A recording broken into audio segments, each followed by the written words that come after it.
you guys learn from my. There's some background noise coming in. If people can go in a silent zone, that will be a much better thing. Yeah, yeah. Let me mute myself also. Yeah. So, what anyone, if possible, if people can, uh, open their video, that will be more interactive, because I like it that way when I'm talking to someone. But if it is possible, if not, then it's completely fine, it's up to you. So anyone of you, what do you think, what is a sales?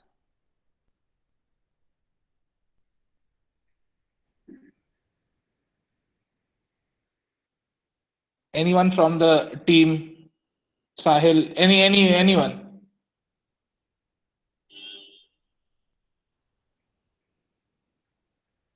I think I'll request my marketing team interns to go ahead and answer this. Kabishi, Shruti, please go on.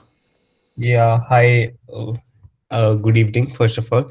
And sales, according to me, is change of ownership. Like, to be a layman's definition, it's a change of ownership wherein a good or a service is being transferred from the company to the consumer.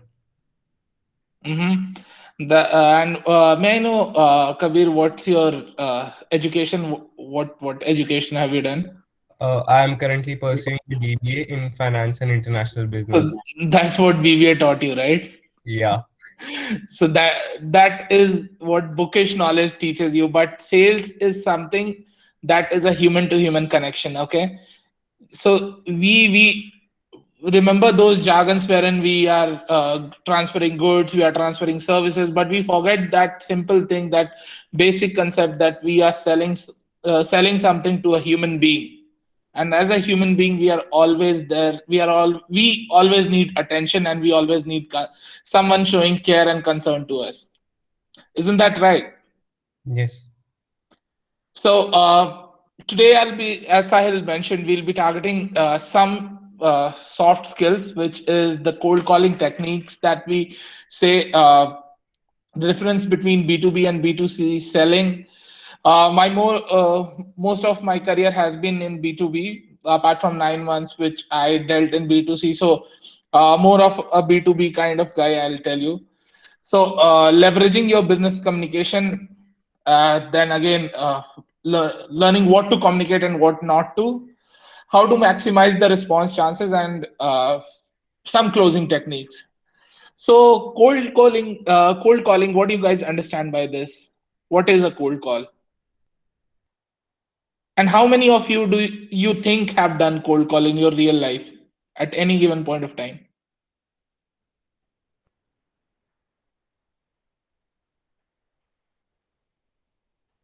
No one has done cold calling. Okay, so what it like, I'll go directly by the definition. So it means that a marketer or a person is calling to the prospective customers who may turn into sales, who are not currently their consumers, but the prospective customers who may turn into their sales and be their consumers. So the marketer calls them and tells them about their product or the services that they offer. And this is what cold calling is. So basically, we get calls from the banks saying that we are providing you loan at no interest cost or low interest cost. That is what cold calling is. Okay, so we are more, targeting on customers and sales. Forget about the process. Just remember two human being. The conversation is between two human being. It's not a customer. It's not a seller. It's not a buyer. It's not a someone who's trying to sell. Any ladies who want to tell me what is cold calling, because they have been the ones who have been cold called multiple times in their life.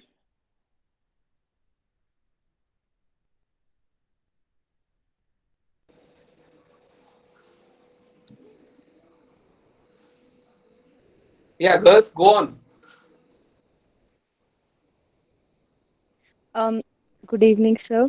I had the same idea about the cold call. According to me, also, it was when when the person who is offering his or her services is going to call to their potential customers that might convert into sales. So yeah. Okay.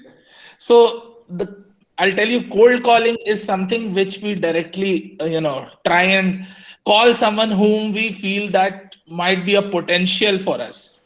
So it might be a potential. I'll tell you why I asked girls. So every girl who's sitting out here in this communication room has been once or twice called by a random guy and been told that I got your number from somewhere. Is it true, Tavishi? Right? You were the Yes, one. sir. So is it true? Yes, sir. So that is cold calling. That's what cold callers do, right? They randomly call someone and pitch themselves. So what most cold callers do is what uh, problems or what wrong step most cold callers do. Just assume someone who has called you up from any XYZ organization and has directly started talking about, we have a mind blasting product, we have something which is very good, and uh, we do you want to take this, blah blah blah, these are the features of our product, these are the specifications, do you want to take it? Would you be interested in anyone? No, sir. So cold calling doesn't involve sale. Remember, you are there. Cold calling involve the biggest of deals that get convert is not through inbound marketing. There are two concepts of marketing, right? One is inbound marketing, the other one is outbound marketing. So inbound marketing is wherein the client approaches you, and outbound marketing is wherein you approach the client. The biggest of sales gets converted through outbound marketing, and it starts from cold call. And it never starts like a process that, sir, this is my product, this is the feature of the product, this is the XYZ of the product. Uh,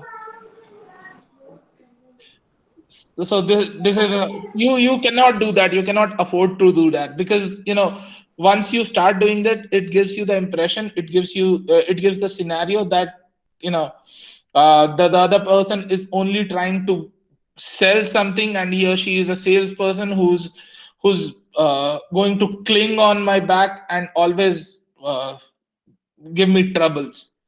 As a salesperson, the world is no more into sales. First of all, let me tell you, the world is more of going into a consulting zone.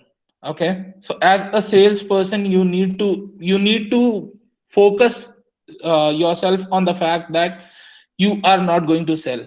The world is digital, everyone. You need to understand this. The world is digital. You don't need someone from Amazon, some employee of Amazon to uh, get the product that you're searching for, right? You don't need someone. You only need that person when you're facing a trouble.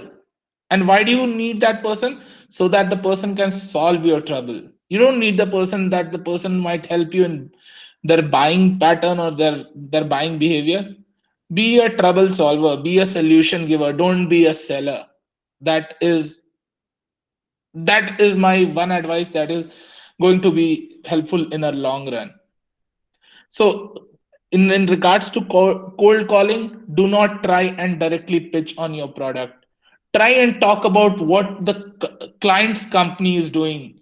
W- uh, You know, let's suppose the client is into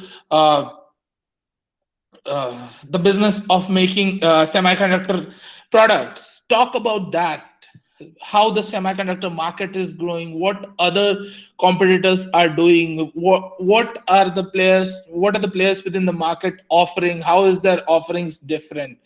Do not say that our offering is this, because you know what they'll do. Okay, it's okay, your offering is this, keep it with yourself, I don't want to take your offering. But if you say that we have the other players are doing this, they might, everyone is interested in in their competition. Sahil today might be interested in knowing what the who's of the world are doing in his business line, right, Sahil?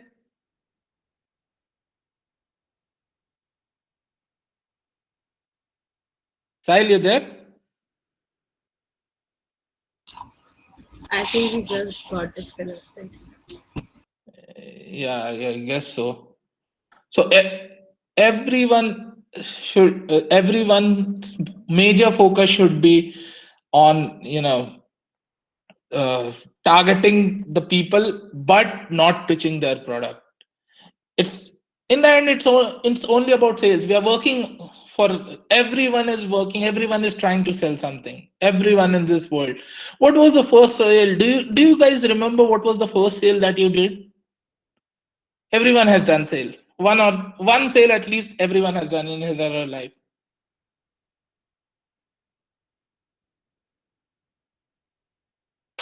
No, sir, we haven't.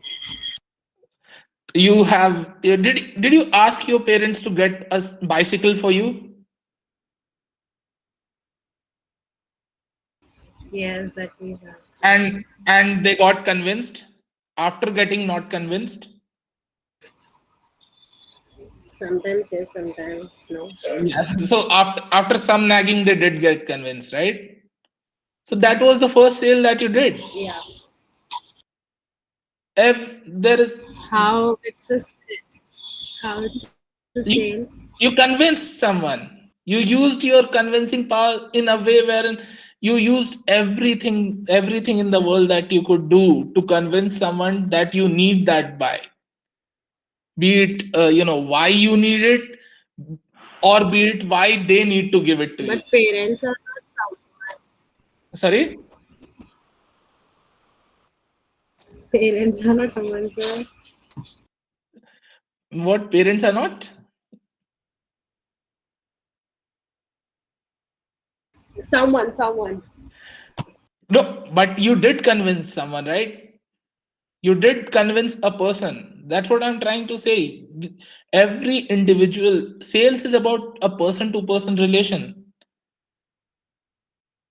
It's not about someone. Okay, I got it. No, if you are still not convinced, I'll again try and convince you.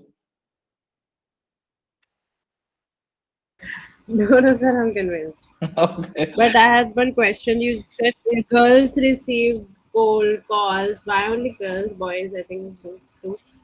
Um, I am sure boys would have received, but the numbers on the girl side is more. And why is it so? I don't know why is it so. I have not done any cold calling of that sort. But yes, my Okay, sir. Okay. so the difference between B2B pitching and B2C pitching. So B2B pitching, I'll be able to explain you more on that front, because as I said, I've worked more on the B2B industry, B2B side of the industry. So B2B pitching is more of, understanding the other person's psyche, wherein, uh, you know, there might be chances that someone from the procurement team of a company might be having certain issues, or might be having some budgetary constraints, or might not like you as an individual. You need to understand each and every psyche of that, and then you need to talk on the similar line. So I'll tell you one example. I was talking to someone designated as vice president of a chemicals company. Okay, so basically, I'll tell you what I do. I work for a market research firm wherein I sell market research reports. So apart from this, running a YouTube channel, I work as a full-time market research salesperson, or a business development person, you can say. So I was regularly calling that person. That person said me that Akash, I do not need this report for now. I need this report in 6 to 7 months from now. But the way you are being persistent about what you're doing is forcing me to take this report. So do whatever you can, understand the psyche of that person, how that there might be, for example, as a millennial, everyone here is a millennial, right? Yes or no? Yes, most of them are. Yeah. Yeah. So, as a millennial, your first thing, what I have understood about the psyche of the millennials is that they do not like getting on calls more. They like, keeping the conversations short. They like keeping the conversations one liner, two liner. That's it. Nothing more than that. So you need to identify the psyche of the person. I have got clients who have said that, can we make it quick over the call, or can you send me an email right after picking the call? And I have got clients who were keeping the conversation over the email, but they sent an email that, hey Akash, can you call me, because I do not like calling, you know chatting over the email. So you need to understand what kind of psychology the other person has. And how does that come? That comes with time, spending time with that person, talking to that person. Make it a dialogue, don't make it a monologue. When you make it a monologue, there are very less chances that the other person might open up to you. Because when you do not talk to that person, when you only say something, do you think the other person will say it directly upfront? Do you think if I won't ask you anything, you'll say it? Even after asking you, people sometimes get hesitant, right? So what makes you think that if you don't ask for it, you'll get it? Ask.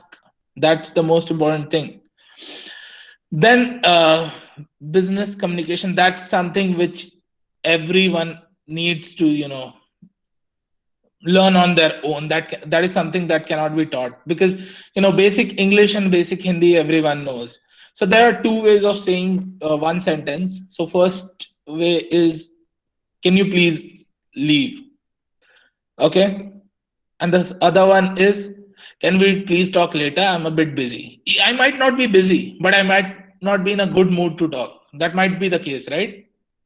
So there are two different ways. Which way did you find more, uh, a better way? Which way did you find a better way? The second one. Obviously, that's business communication. That's how you uh, that's how you go ahead and do talk about it. That's how you uh, slowly improve your conversation. I still remember my first email of my life that I sent to a client, and within a time frame of 16 months, when I was in my first company, I spent 16 months in my first company.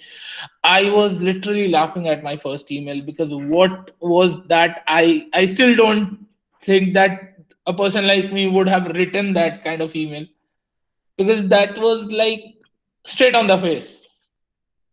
You cannot do that, right? People won't like it if you're straight on the face.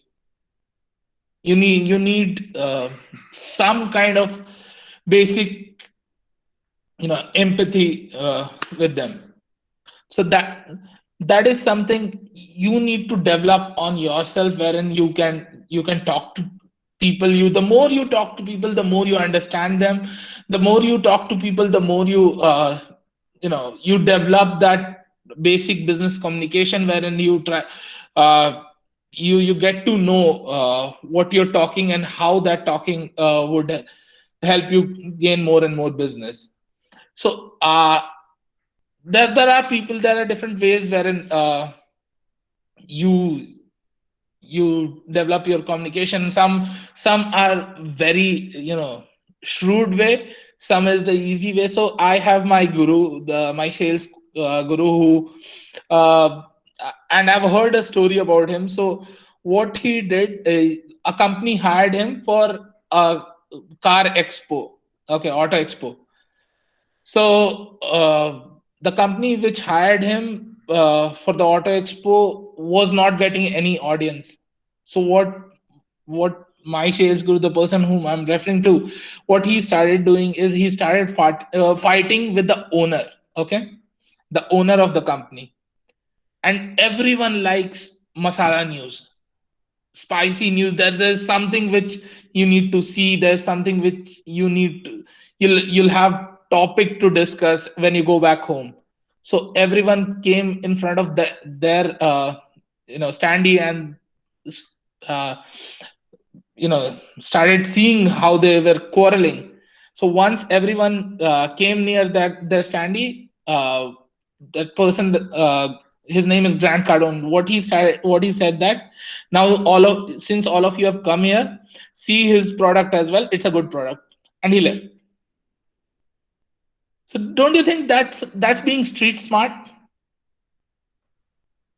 I have got an opportunity. I've got a ocean of people right in front of me. I have to follow my own way. So first of all, there is no proper set rule in sales. Okay. So whatever works for you works for you. I'm not saying that you need to go against the protocol set by your company. Yes, you need to follow it, but whatever works for you works for you. I hope Sahil will agree with me on this. Sahil?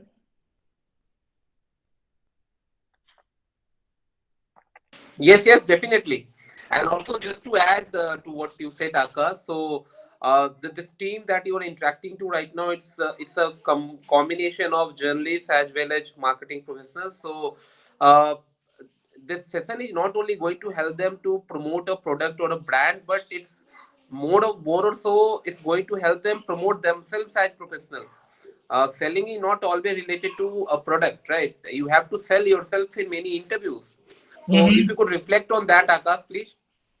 So selling is never related to the product. You know, uh, you think that the client might object that your product is not good, or the price is at a higher end. It's These are the last things that the client talks about. The first thing is you. The first thing is you. Do you have do you know why when you're giving an interview, the negotiation is the last thing? Because the company cares less about the money rather than caring more about the people. Being an entrepreneur, Sahil, you'll agree to it, right? 100%, 100%. Yes. So you need to work a way out wherein you need to understand the way that pitching your product, or pitching uh, or directly going on to the commercials, or talking about when you're even I have seen people who are applying for a job. They are freshers, or they are 2 3 years of experience, and the first question they speak about when applying for a job: how much are they paying? Do you think that this is the smartest question? As an entrepreneur, this is the stupidest question that one can say, because that is completely dependent on you. If I get someone who can develop business for me without any limit, do you think I will hesitate paying him or her? Do you think At least I won't. anyone else has the same opinion? No, as in that is rightly said by you that human resource, like it is meant that human resource are the most valuable resource that a company can have, and monetary things are something that company is not that generally aware, like concerned about. Of course they are concerned about it, but it is secondary in nature. The first thing is the Mm-hmm. kind of human resource that they're gonna hire. Mm-hmm. That's completely true. So But you every company's main yeah, and ultimate goal is to earn profit and make profit and to earn money. yeah. So Ultimately, that is the. So what if somebody's ask, Sorry. so you can go ahead. You were saying something. I was saying, sir, if somebody is asking about the monetary incentives or something like that, that should be completely okay because the company's aim is that only, so they should accept the person's aim about money too, no? Yeah, I'm saying that money is important, but only money. Negotiation is the last thing that comes when you go for an interview. Negotiation is the last thing because money is the last concern for a company. Most of the businessmen, I am now not saying 100% businessmen, but most of the businessmen, they work for a definite purpose. I can surely say that because I have been working throughout my career in startups. Okay, the company that I'm working with right now is a 6-year-old company, and I'll complete 5 years in the month of March. So I know how young that company is, and I have worked very closely with the director of the company, with the CEO of the company. So I know entrepreneurs always have a vision, and if you're in sync with that vision, there's nothing gonna stop you earning big.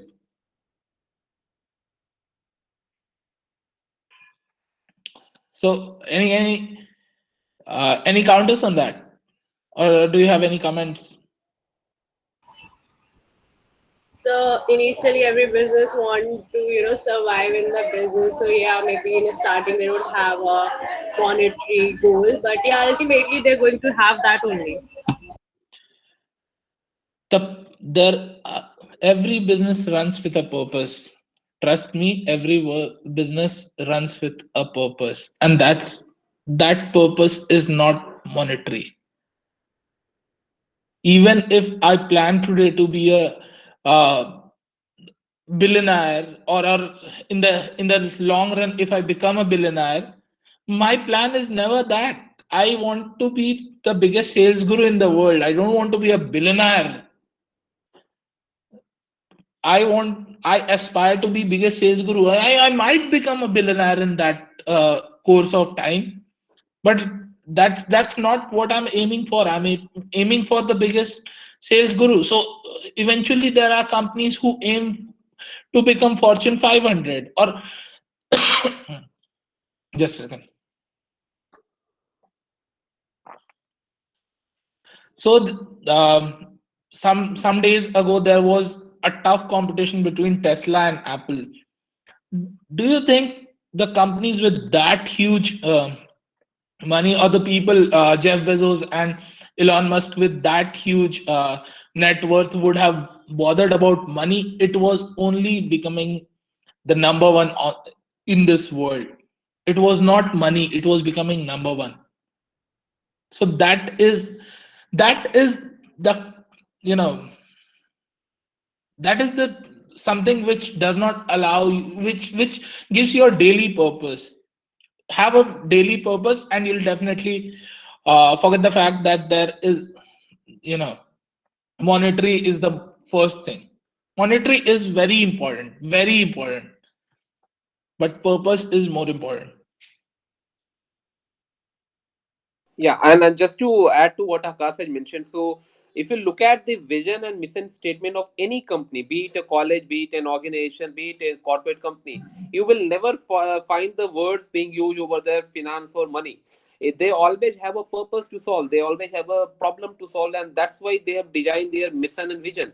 So you will never find any company had written, "My mission is to reach 1,000 crore turnover this year." They will never say that, right, Akash? Yes, yes, yes.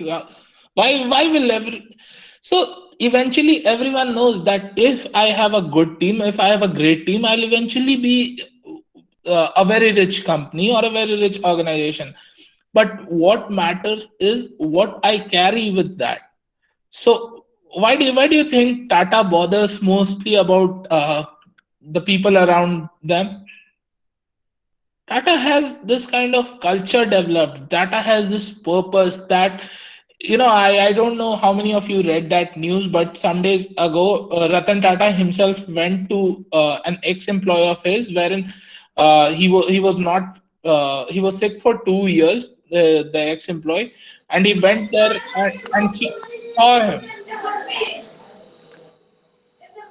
Yeah, Why? the picture was very viral all across social media in Pune, I think, right? Yeah. So that's his purpose, that he has to serve humanity till the time he's here. So similarly, every entrepreneur has same purpose. So le- learning what to communicate and what not to communicate. I'll tell you that's a very easy thing. Do not communicate for do not give false hopes to your client. Nobody in the world likes false hopes, and you there was a recent survey in North America which said that only 1% of the total population, and the sample size was 1 lakh people, only 1% of the total population trusts a salesperson. So you know why this has happened? This has happened before the digital era. Now when it's digital era, you do not there you do not need to lie to you do not need to lie to someone, or you do not need to lie to your client. Kyle, if we can mute from. Oh, thank you.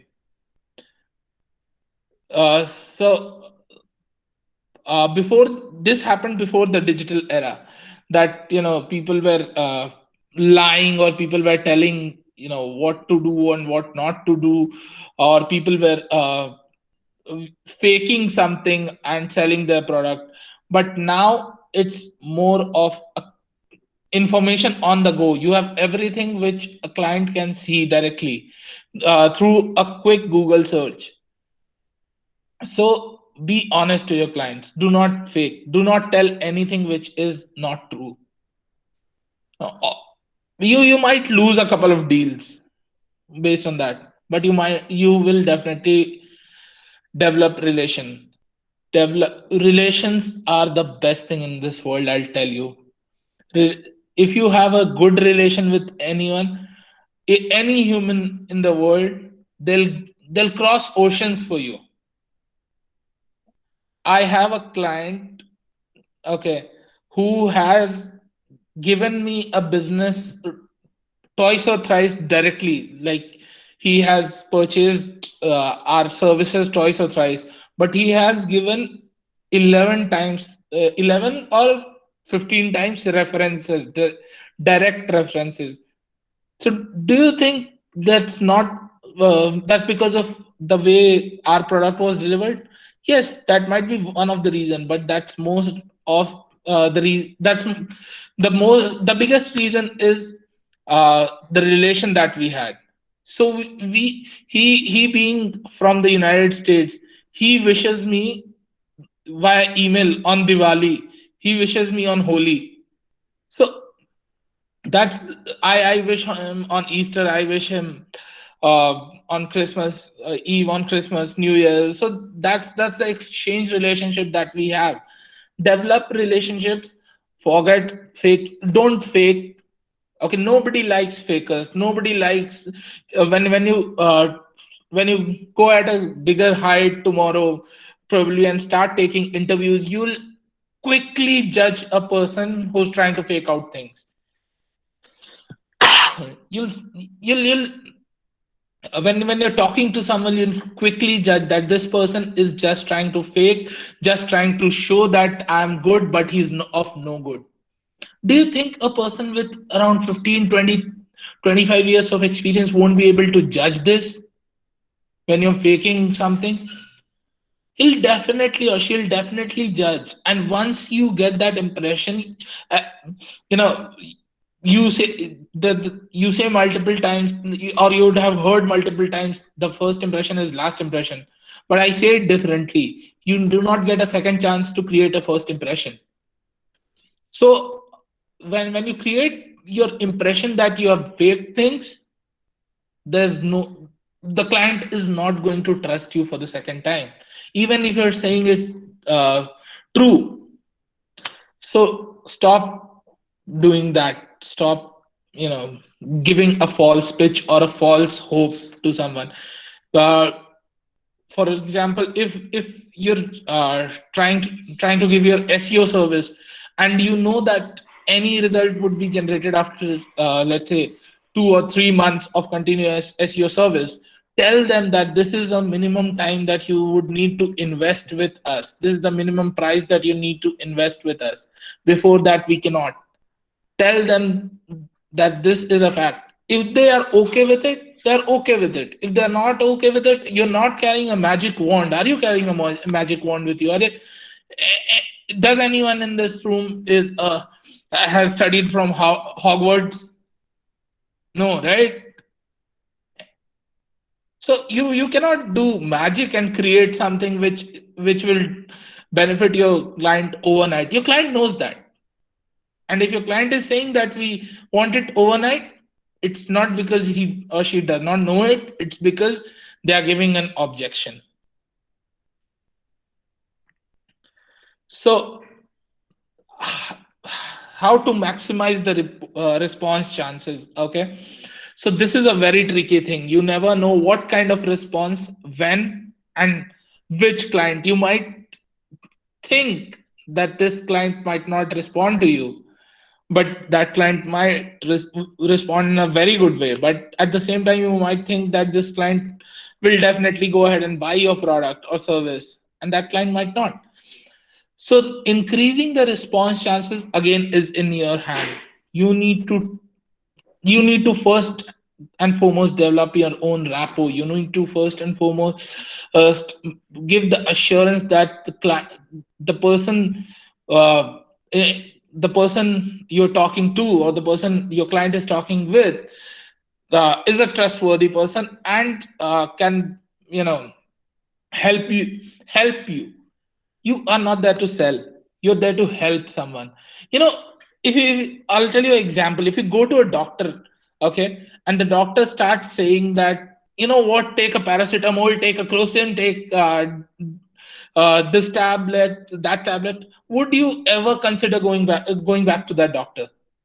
Anyone? No, because that's the general course of idea that everybody has. And the other reason is that person did not get to know what my pain point is. That Mhm. doctor did not ask my pain point, what am I getting troubled for. That person started directly pitching himself that or herself that, you know, I have this trouble, take this medicine, take that medicine. First get to know, first listen what is the trouble your client is facing, then pitch a solution accordingly. If you don't have a solution, say that you don't have a solution currently. You might come back to them. If you know that you cannot come back to them, say that this is something that I don't know, but I'll find it out for you. That is going to give you, forget about, do you think that Kabir, Rupali, anyone, do you think that the company, whatever, you know, your clients buy is because of the company's brand that they have? You are working with a startup, hardly anyone knows your name.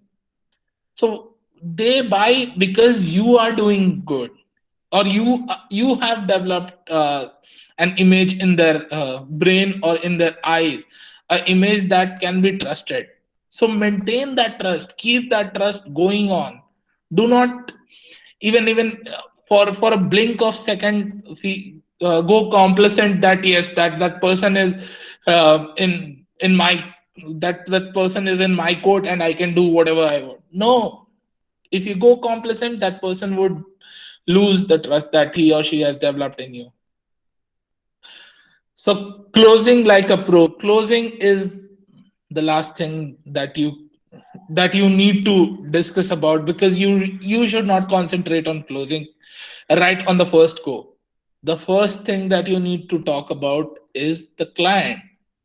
The first thing that you need to talk about is solution giving.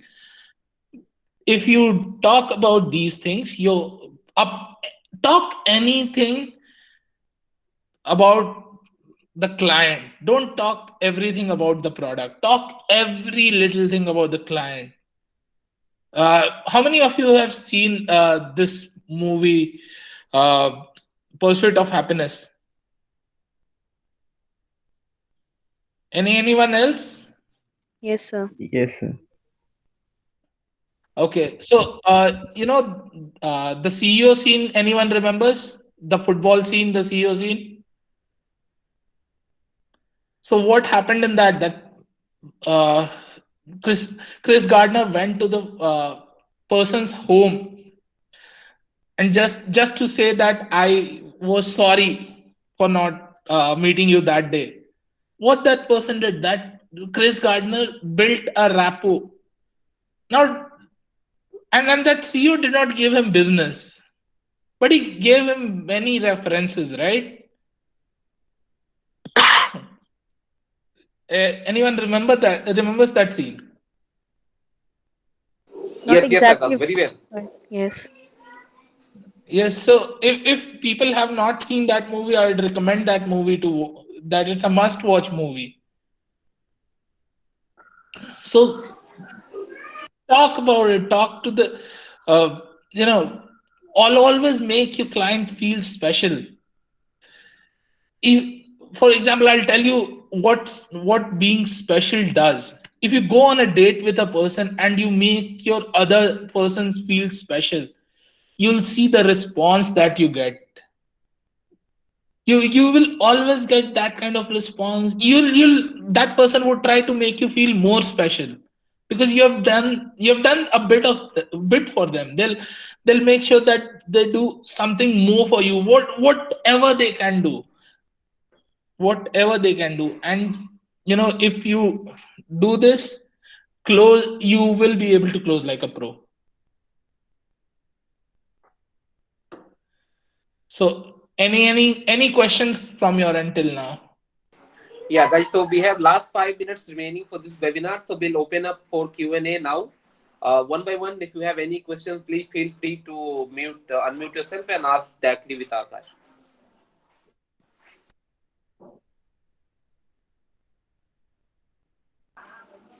Okay, so I have one question. Mm-hmm. So you talked about getting to know the problem of the client or the customer, giving a solution to them and not a particular product or service, Mm-hmm. and not thinking about closing the deal in the first go. However, we may come across people who are reluctant to listen to us, to listen to the idea that we have. What idea do you like? What in your head is to tackle such kind of situation or tackle such kind of people, because there are people of every sort of attitude or every sort of nature that exist in everybody. So there Okay. are people who are reluctant to listen to us. So how can we overcome that? Okay. So, do you like a person who listens to you, or do you want like a person whom you have to listen to? As a normal person, what does Kabir like? Do you like a person who would listen to you, or who would talk in front of you and you will have to listen? A mix of both, I would say, What would you prefer? if I had to choose one. Yes. Who listens to me?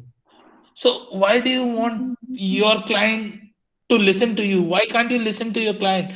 Listen to them, talk, ask them to say there, and that is the point wherein you can catch something and you can then say, let them talk more about their pain points. Let them talk more about what their concerns are. They might not be getting, if you're pitching something related to SEO, they might not be getting enough Google hits, or they might not be getting enough business leads. Mm-hmm. Let them hear out them, talk to them, or let them say that these are my major concerns. And then when you know their concerns, you just have to say one sentence that sorts their concern.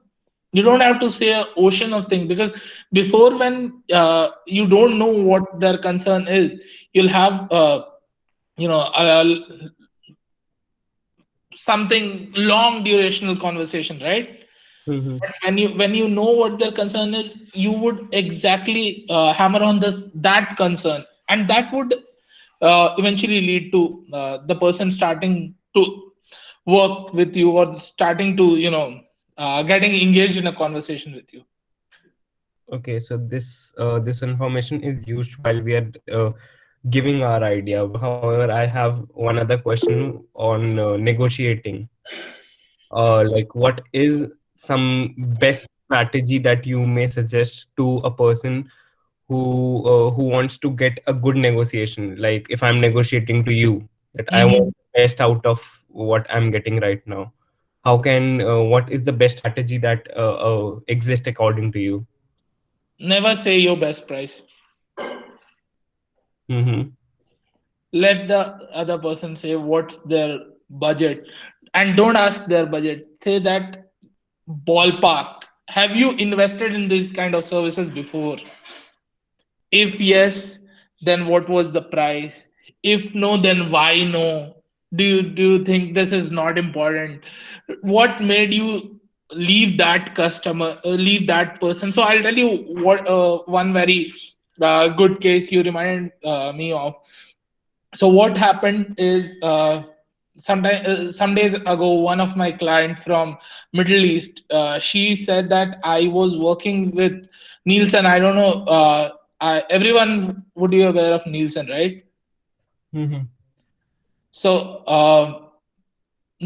so she said that I was working with Nielsen, but the price became too high for us because of the currency exchange, and that is why we left Nielsen. So she said while talking with us. So it was not like I asked specifically. I just asked that what is your annual consumption of reports, and she opened up. So you need to pinch the right point to open anyone up. There's no point that anyone would not open up. Some or the other given point of time, they will definitely. Okay. Yeah. All right. So anybody else has a question?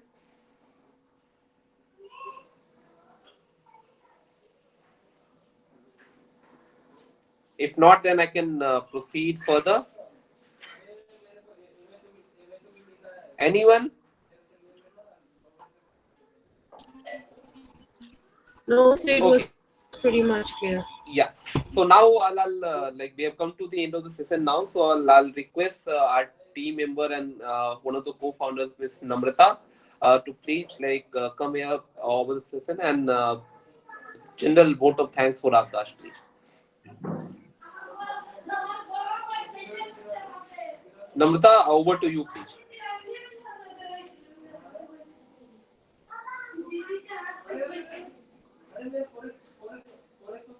Namrata, if you can hear me. Okay, I think there's some connecting trouble over there. So Akash, really, let me honestly say this: this is one of the best webinars that we have had so far. We have conducted 2 or 3 webinars for them, and guys, Akash is always very keen about talking to us, interacting with us. So it's not the first time he's coming. I'm sure he would love to interact more and more in coming future as well. But it all depends on you guys. Performance as well. Whatever points he has just shared today, I hope you have made the notes and you will start implementing it sooner, and you will definitely get a positive result out of it when only you will start implementing it. Attending a session is fine, but going out from this Google Meet session, once this I click on end session button, then it will be a tougher task for you to implement, because listening is very easy, implementing is tough. I hope Akash will agree on this. So, any closing remarks from you, Akash? So thanks a lot, everyone. I hope the next time when we join, and Sahil asks me to join, and if you feel that I was capable enough to join, again, so you'll definitely open up more. Thanks a lot, everyone, for giving your precious time. That's the best gift that you could ever do, give to someone, your time. Right. Pleasure is all Sahil, ours, am I Akash. audible now? Yes, Namta, you're audible. Go on. Hello? Yeah. Sahil, am I audible? Yeah, you're Yeah, audible. yeah, yeah.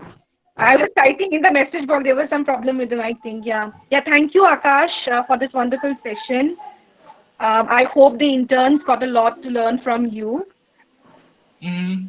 Hello? Yeah. So, Yes, yes. And hope, yes. Please go on, Akash. so anyone who wants to learn more about it, or anyone who wants to know more about sales, can subscribe to. I have a YouTube channel. The name is Akash Anand channel. Okay, anyone who wants can subscribe it. So, and I post regular videos on that related to sales. So yes, that's Yeah, about it. I'll also request Akash if you can mention your email ID in the chat box so that anybody can get in touch with you to ask any query Yeah, that is there. definitely. Or I'll send you a message via WhatsApp. You can circulate on your team. Wonderful. That will do a world of good to us, Akash. Yeah. Yes, so pleasure listening to you. I hope all of you have benefited a lot from this session, and really, Akash, hats off to your communication, man. For those of you who doesn't know, Akash and I were school friends. We used to sit on the last bench together, and we used to do like you can say how last benches are. And coming from that era to now, when I see Akash leading clients, talking to them, interacting with Fortune 500,000 clients, we have come a long way, Akash. So more power to you. Keep rocking like this and keep sparing little bit of time for us as well. Thank you, Akash. Thank you, Sahil. Thanks a lot, everyone. Yeah, thank you, guys. Lovely hosting you Thank all. you so much, sir. All right, let us wind up the meeting now. Thank you, everyone.